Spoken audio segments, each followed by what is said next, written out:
ఆంధ్రప్రదేశ్లో మనం ఊహించనివి చాలా జరిగిపోయాయి. రాజకీయాలలో ఎప్పుడూ చూడని ఒక విచిత్రమైన ధోరణి మన ఆంధ్రప్రదేశ్ రాష్ట్రంలో కనిపించింది. దీని గురించి తన పార్టీ మీటింగ్లో స్పందిస్తాడు అని నేను ఎక్స్పెక్ట్ చేస్తే చాలా విచిత్రంగా కొత్త రకమైన ఎక్స్ప్రెషన్ ఇచ్చేసి కోపంలో లేచి వెళ్ళిపోయాడంట ఆ నాయకుడు చెప్పే మాట ఏంటి అంటే, అరే మీరు లడ్డూ విషయాన్ని ఇంకా జనంలోకి తీసుకెళ్ళట్లేదు, ఎంతసేపు నేనేం మాట్లాడాలా, మీరేం మాట్లాడతారు, మీకు అధికారం తెచ్చిపెట్టాను నేను అని చెప్పి ఆవేశంలో నుంచి వెళ్ళిపోయాడంట.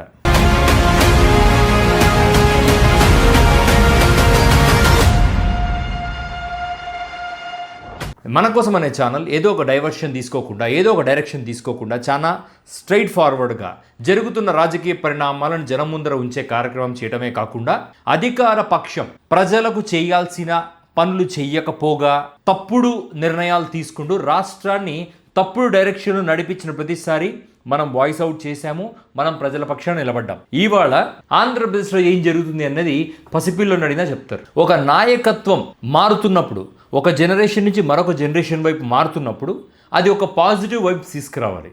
అన్ఫార్చునేట్లీ మన ఆంధ్రప్రదేశ్లో నాయకత్వ మార్పు ఒక జనరేషన్ నుంచి మరొక జనరేషన్కి మారుతున్న ఈ టైము ఎంత ఒక విలయ తాండవాన్ని సృష్టిస్తుంది, ఆంధ్రప్రదేశ్ రాజకీయంగా ప్రళయాన్ని సృష్టిస్తుంది. అవతల ప్రతిపక్షం లేకుండా చేయటమే ధ్యేయంగా, ప్రతిపక్ష పార్టీలో మనకు నచ్చని వాళ్ళని తొక్కివేయటమే ధ్యేయంగా, ప్రతిపక్ష పార్టీలో మనల్ని, మన కులాన్ని, మన కుటుంబాన్ని ఎవడైనా ఏ క్షణంలో అయినా రాజకీయ పరంగా టార్గెట్ చేసినా కూడా వాళ్ళని తొక్కివేయాలన్న ఒక ధోరణి ఈ కొత్త నాయకత్వంలో ప్రస్ఫుటంగా కనబడతా ఉంది. నేను మాట్లాడుతున్న నాయకత్వం నారా లోకేష్ గారి గురించి. ఇప్పుడు జరుగుతున్న ఈ పరిణామాలు ఏవైతే ఉన్నాయో ఇవేమి జస్ట్ ర్యాండమ్గా జరుగుతున్నవి కావండి. ఇవి బేసికల్లీ కాపులు, ఆంధ్రప్రదేశ్లో one of the dominant population ఉన్నది ఈ కాపులు. బేసికల్లీ కాపు సామాజిక వర్గానికి, కమ్మ సామాజిక వర్గానికి, పర్టికులర్గా అమరావతి, గుంటూరు, విజయవాడ, రాజధాని చుట్టుపక్కల ప్రాంతంలో ఒక తెలియని ఒక రప్చర్ కొన్ని దశాబ్దాలుగా ఉన్నది అన్నది నిజం. దీంట్లో నుంచి వంగవీటి రంగా, వంగవీటి రాధ అని brothers they fat for the cast identity. మా క్యాస్ట్ ఎవరికి తక్కువ కాదు, మా క్యాస్ట్ని తక్కువగా చూస్తే ఎవడినైనా సరే చొక్కా పట్టుకుని ప్రశ్నిస్తామంటూ వీళ్ళిద్దరు తిరగబాటు చేయటము, తర్వాత రాజకీయంగా ఈ కాపు సామాజిక వర్గం బలపడటం జరుగుతూ వచ్చింది.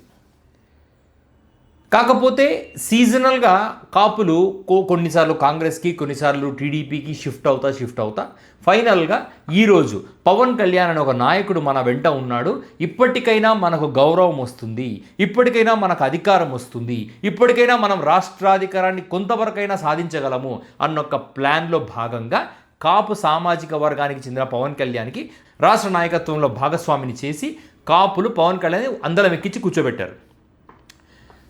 ఇప్పుడు ఇదంతా ఎందుకు చెప్తున్నాను అంటే, నిన్న వైసీపీకి చెందిన అంబటి రాంబాబు, ఆయన కాపు సామాజిక వర్గానికి చెందిన వ్యక్తి. తర్వాత వైసీపీకే చెందిన జోగి రమేష్, ఈయన ఐ థింక్ బీసీ సామాజిక వర్గానికి, గౌడ్ సామాజిక వర్గానికి చెందిన వ్యక్తి. రాయలసీమలో కానీ ఉత్తరాంధ్రలో కానీ పెద్దగా లేకపోయినా కూడా చాలా దశాబ్దాలుగా సెంట్రల్ ఆంధ్రప్రదేశ్లో కాపు సామాజిక వర్గానికి ఒక చిరకాల కోరిక, కమ్మ సామాజిక వర్గంతో పాటు సమానంగా గౌరవ మర్యాదలు, ఆపర్చునిటీస్ తల ఎత్తుకొని తిరిగేలాగా పొలిటికల్ ఐడెంటిటీ. దీనిలో భాగంగానే వాళ్ళు పవన్ కళ్యాణ్ ఎన్నుకోవడం జరిగింది. కాపులు వాళ్ళ ఐడియాలజీస్లో భాగంగా రకరకాల పార్టీల్లో ఉండొచ్చు, వైఎస్ఆర్సీపీలో ఉండొచ్చు, టీడీపీలో ఉండొచ్చు, జనసేనలో ఉండొచ్చు. But at the end of the day తమ కులస్తులు ఏ పార్టీలో ఉన్నా కూడా ఒకరినొకరు గౌరవించుకునే పరిస్థితి అనేది ఉండాల్సిన బాధ్యత కాపులపై ఉంది. కానీ ఈరోజు ఏం జరిగింది? కాపు సామాజిక వర్గానికి చెందిన అంబటి రాంబాబు తిరుమల లడ్డూ విషయంలో లడ్డూలో కల్తీ జరగలేదు అన్న విషయాన్ని తను చెప్పే క్రమంలో అది నెయ్యే కాదు అంటూ విజయవాడ, గుంటూరు ప్రాంతాల్లో హోర్డింగులు కట్టడంతో నేను 24 గంటల్లో వచ్చి చింపేస్తాను అని చెప్పడం జరిగింది. ఆయన చింపే క్రమంలో అక్కడికి వెళ్ళే దారిలో భీమినేని వసుంధర, ఆవిడకు ఒక 60 ఏళ్ళు ఉంటాయి, ఆవిడ ఎందుకు అలా మాట్లాడారో నాకు ఇప్పటికీ అర్థం కావట్లేదు. ఆవిడ మహిళే కదా, అంత దారుణమైన మాటలు దేనికి? అంబటి రాంబాబు ఆ ఫ్లెక్సీని చింపడానికి వెళ్తున్నాడు అని చెప్పి ఎలా చింపుతావురా అంటూ లకారాలు మాట్లాడింది ఆవిడ లాంటి వాళ్ళు కొన్ని వందల మంది రోడ్డు మీదకి వచ్చి ఇంటెన్షనల్గా అంబటి రాంబాబు గారి కాన్వాయ్ని అడ్డుకోవడం జరిగింది. అంబటి రాంబాబు ఆ ఫ్రస్ట్రేషన్లో అంబటి రాంబాబు గారు నోరు జారి ఎవడైతే వస్తాడో రండి, వాడమ్మ మొగుడైనా పర్వాలేదు అంటూ రాష్ట్ర ముఖ్యమంత్రి మీద ఒక తప్పుడు మాట మాట్లాడాడు. తర్వాత ఆ జరిగిన ఘర్షణ తర్వాత ఆయన ఇంటికి వెళ్ళటం జరిగింది. ఇంట్లో ప్రెస్ మీట్ పెట్టి కూడా మరీ చెప్పడం జరిగింది, నేను అలా అనకుండా ఉండాల్సింది అని. అంతలోనే మన పెమ్మసాని కేంద్ర మంత్రి, ఈయన అంటే బేసికలీ నేను మాట్లాడేటప్పుడు సామాజిక వర్గాల పేరు తీయకూడదు అనుకుంటున్నాను, కానీ ఇక్కడ కాపులకు జరుగుతుంది ఏంటి, కాపులను కార్నర్ చేస్తుంది ఎవరు, వాళ్ళు నిజంగా డెవలప్ అవుతున్నారా లేదా పర్మనెంట్ స్లేవరీలోకి వెళ్తున్నారా అన్నది నేను చర్చించాలనుకుంటున్నాను. పెమ్మసాని గారు, మీరు ఒక కేంద్ర మంత్రిగా ఎలా రియాక్ట్ అయి ఉండాలి? అతను రాష్ట్ర ముఖ్యమంత్రిని తప్పుగా మాట్లాడారు, దానికి ఇటువంటి మాటలు మాట్లాడకూడదు, ఇటువంటి మాటలు మాట్లాడుతున్నందుకు గాను చట్టపరమైన చర్యలు తీసుకుంటాము అని చెప్పాలి. ఇది కేంద్ర మంత్రి యొక్క మాటలు అయి ఉండాలి. కానీ అతను ఏం చెప్పాడంటే 24 గంటల్లో మా సంగతి మీకు చూపిస్తాము, మేమేం చెయ్యగలమో మీకు చూపిస్తాము. కట్ చేస్తే అంబటి రాంబాబు ఇంటి మీదకి కొన్ని వేల మంది వెళ్ళి ధ్వంసం చేసి, కార్లు ధ్వంసం చేసి, ఇల్లు, ఫర్నిచర్, జీవితాన్ని ధ్వంసం చేసి, ఇంట్లో ఆడవాళ్ళు, మనవాళ్ళు, మనవరాళ్ళు, బిడ్డలు, అల్లుళ్ళు, ఇటువంటి ఒక ఎకోసిస్టమ్ అంతా, ఒక ఫ్యామిలీ అంతా ఇంట్లో ఉండగా మీరు అంబటి రాంబాబు గారి ఇంటి మీద పడి దాదాపు 2000 మంది ఆ దాడి చేయటం ఏంటి? ఇది నార్మల్ సిచ్యువేషన్ కాదండి. ఇది రాష్ట్రంలో బేసికలీ రాజకీయాలు. ఇప్పుడు మేము ఆ రాయలసీమలో కూడా తాడిపత్రిలో జేసీ ప్రభాకర్ రెడ్డి గారు ఆయన అపోజిషన్ వ్యక్తి మీద ఇంటి మీదకి వెళ్ళి దాడి చేస్తూ ఉంటాడు. ఇవి సహజంగా జరుగుతూ ఉంటాయి, కానీ అవి ఎలా జరుగుతుంటాయి? బల ప్రదర్శన కోసం జరిగే దాడులు అవి. కానీ ఇది బల ప్రదర్శన కోసం జరిగిన దాడి కాదు, ఇది ఖచ్చితంగా ఒక ప్లాన్డ్గా ఎలిమినేట్ చేయాలనుకున్న దాడి. ఎవరు ఎలిమినేట్ చేయాలనుకున్నారు?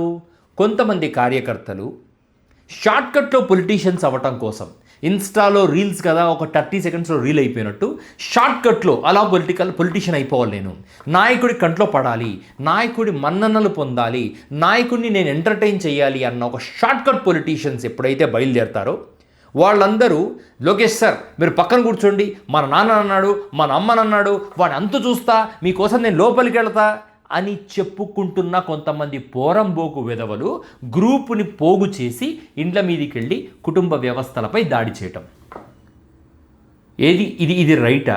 అకార్డింగ్ టు మీ, ఆంధ్రప్రదేశ్లో ఇప్పుడున్న పొలిటికల్ పరిస్థితులకు క్రైమ్ రేటుకి they are directly proportional to each other. మన ఆంధ్రప్రదేశ్, మీరు కావాలంటే లెక్కలు తీసుకోండి, ఇండియాలో క్రైమ్ రేట్ ఎక్కడుంది అని తీసుకుంటే ఆంధ్రప్రదేశ్ టాప్ 5లో ఉంటుంది. ఇంకా గట్టిగా మాట్లాడితే టాప్ 1 స్లాట్ని సంపాదించడంలో కూడా ఏమాత్రం వెనక్కిపోదు. ఎందుకంటే ఎప్పుడైతే నాయకుల్ని సంతృప్తి పరచడం కోసం ఒక సమూహము ప్రతిపక్షాన్ని చంపటానికి, ప్రతిపక్ష నాయకుడిని చంపే తెగింపు, గంజాయి తీసుకుంటే వచ్చే హై, ఆ మత్తులో ఊగినట్టుగా ఊగుకుంటూ పోయి ఒక్కొక్కడు చేసిన రచ్చ, ఒక్కొక్కడు చేసిన ఆ మారణ హోమం, అంటే నేను టీవీలో చూశాను, మీరు స్క్రీన్ మీద కూడా చూడండి. ఇక జోగి రమేష్ గారి ఇంటి మీదకి వెళ్ళి, అంటే ప్లాన్డ్గా ఫస్ట్ రోజు అంబటి రాంబాబు గారు, సెకండ్ రోజు జోగి రమేష్. నా ప్రశ్న ఏంటంటే, ఈ జోగి రమేష్ గారి ఇల్లు తగలబెట్టారు కదా, పెట్రోల్ బాంబులు వేసి తగలబెట్టడం, ఇది కేవలం ఏదో ఆస్తి నష్టమో ప్రాణ నష్టమో కాదండి. ఈ క్లియర్లీ అమరావతి ప్రాంతంలో మేమెంత బలంగా ఉన్నాం, మా సామాజిక వర్గపు బలం చూడండి, చూపించటానికి ఒక బలమైన ఇంప్రింట్ వేయడానికి చేసిన ఈ పనండి. ఒక పెమ్మసాని చంద్రశేఖర్ గారు వార్నింగ్ ఇచ్చి మరీ, ఇప్పుడు చాలామంది నాయకులు ఒక మాట అంటున్నారు, ఇప్పుడు వాళ్ళ మనోభావాలు దెబ్బతిన్నాయి కార్యకర్తలు కాబట్టి దాడి చేస్తున్నారు. ఇప్పుడు ఒక రేప్ చేసేవాడికి కూడా రాత్రి వాడి మనోభావాలు దెబ్బతిని, ఒక ఆడపిల్ల కొంచెం షార్ట్ డ్రెస్ వేసుకుందని చెప్పి వాడి మనోభావాలు దెబ్బతిని రేప్ చేస్తాడు సార్. ఇప్పుడు ఢిల్లీలో కూడా అదే కదా జరిగింది. ఆ అమ్మాయిని ఒక 10-15 సంవత్సరాల క్రితము ఢిల్లీ రేప్ కేసు గురించి అందరికీ తెలిసిందే. ఆ అమ్మాయిని చూసి ఆ బస్సులో ఉండే 4 విధవల మనోభావాలు దెబ్బతిన్నాయి. ఆ అమ్మాయి బాయ్ ఫ్రెండ్ ఏదో క్లోజ్గా ఉన్నారని మనోభావాలు దెబ్బతిని రేప్ చేశారు, అత్యంత కిరాతకంగా రేప్ చేశారు. రేపొద్దున రోడ్డు మీద బంగారం వేసుకొని ఒక పెద్దావిడ పోతూ ఉందనుకోండి, ఒక వ్యక్తి మనోభావాలు దెబ్బతిని ఆ బంగారు పెరుక్కొని వెళ్ళిపోతాడు. This is what crime is. మనోభావాలు దెబ్బతిని ఒక నాయకుడిని ఇంకొక నాయకుడు ఆ రాజకీయంగా ఎదుర్కొంటున్నప్పుడు మనోభావాలు నార్మల్ పీపుల్కి ఎందుకు దెబ్బతింటున్నాయి?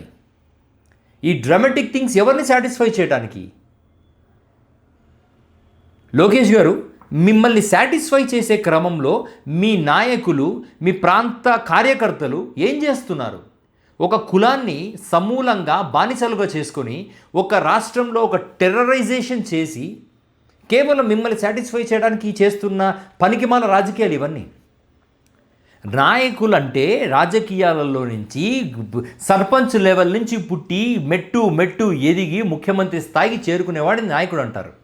ఇలా ఇంట్లో బాండ్ విత్ గోల్డెన్ స్పూన్ ప్లాటినం స్పూన్తోనో ఇలా వచ్చి ఇలా నాయకులు అయిపోతే మీ చుట్టూనే మండి మాగదం ఇలాంటి పనులే చేస్తారు సార్.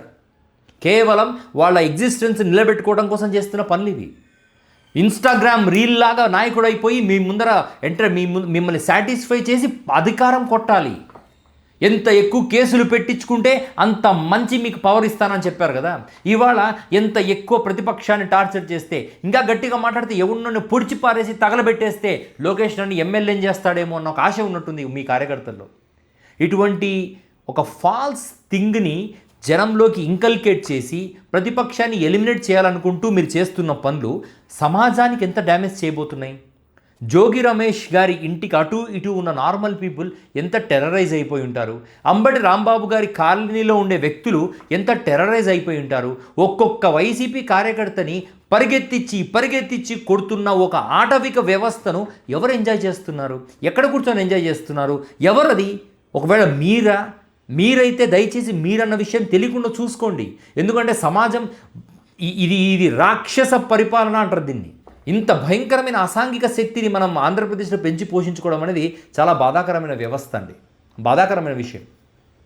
అందుకోసమే తొందరపడి ఏది పడితే అది మాట్లాడాలనుకోలేదు. నేను చాలా ఆలోచించి ఆచితూచి మాట్లాడుతూ ఉన్నాను. కాపు సామాజిక వర్గానికి అధికారం ఇవ్వాలి అని చెప్పి, అధికారం సాధించుకోవాలని చెప్పి వాళ్ళు పోరాడిన శ్రమ ఒకటి చేతిలో తీసుకెళ్లి పెడితే ఎంతసేపు వాడు తన రాజకీయ మనుగడ కోసమే పోరాడుతూ ఉంటే ఇక ఏ కులానికైనా ఏం మంచి జరుగుతుందండి? మనం ఎన్నుకున్న ఒక నాయకుడు మన కులానికి గౌరవం తెచ్చిపెట్టాలి, వన్నె తెచ్చిపెట్టాలి. ఇలా వాడు బాగుపడిపోవడానికి, వాడు డబ్బు సంపాదించుకోవడానికి ఇంకొకడికి దగ్గరికి పోయి తాకట్టు పెట్టినప్పుడు ఏమవుతుందంటే ఇదిగో ఇలాంటి పనులే అవుతాయి. ఇది ఒక కాపులకు జరిగిన సమస్యగా నేను చూడట్లేదు, ఇది ఒక బీసీకి జరుగుతున్న సమస్యగా చూడట్లేదు.